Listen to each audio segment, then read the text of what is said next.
নমস্কার, news time Bangla ডিজিটালে আপনাদেরকে স্বাগত। আমি রয়েছি প্রিয়াঙ্কা ইজভৌমিক আপনাদের সঙ্গে। এই মুহূর্তে অভিষেক বন্দ্যোপাধ্যায়ের পটুয়াপাড়ার বাড়ির সামনে। কেন? কারণ কিছুক্ষণ আগেই অভিষেক বন্দ্যোপাধ্যায়ের এই বাড়ির ভেতরেই প্রবেশ করেছে কেএমসি আধিকারিকরা। অভিষেক বন্দ্যোপাধ্যায় ঠিক 11:45 নাগাদ এই বাড়ি থেকে বেরিয়ে যান ভবানী ভবনের উদ্দেশ্যে। কারণ তাকে আজকে ভবানী ভবনের সিআইডি আধিকারিকরা তারা তলব করেছেন জিজ্ঞাসাবাদের প্রশ্নে।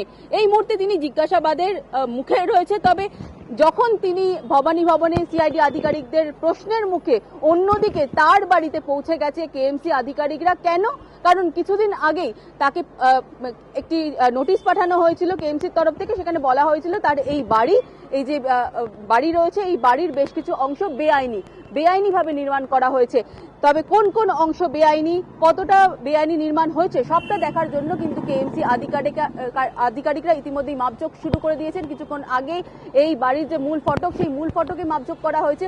এমনকি তারপরে ভেতরে যে অংশ অভিযোগ তোলা হয়েছে, যে অংশগুলো বেআইনি বলে দাবি করা হচ্ছে, সেই অংশগুলোর কিন্তু মাপজোক এখনো পর্যন্ত চলছে। কি কি অংশ বেআইনি সবটা কিন্তু এখনো স্পষ্ট নয়, কারণ সবটা নথিভুক্ত করা হচ্ছে। তারপরে আরো কিছুক্ষণের অপেক্ষা করতে হবে, কারণ তারপরেই স্পষ্ট হয়ে যাবে কোন অংশ বেআইনি বা কিছু। কারণ এখনো পর্যন্ত যারা কেএমসি আধিকারিকরা রয়েছে তারা ভেতরেই রয়েছে, তারা এখনো পর্যন্ত বাইরে বেরিয়ে আসেননি। তবে এই বাড়ির বেআইনি নির্মাণ নিয়ে এর আগেও বিতর্ক ছিল, তবে এই বিতর্ক আরো জোরালো হলো বলা যেতে পারে। কারণ কেএমসি আধিকারিকরা তারা মাপঝোক করছেন, তারা দেখছেন, কারণ কোনোভাবেই কোনো বেআইনি নির্মাণ বরদাস্ত করা হবে না, তা বর্তমান সরকারের তরফ থেকে স্পষ্ট জানিয়ে দেওয়া হয়েছিল।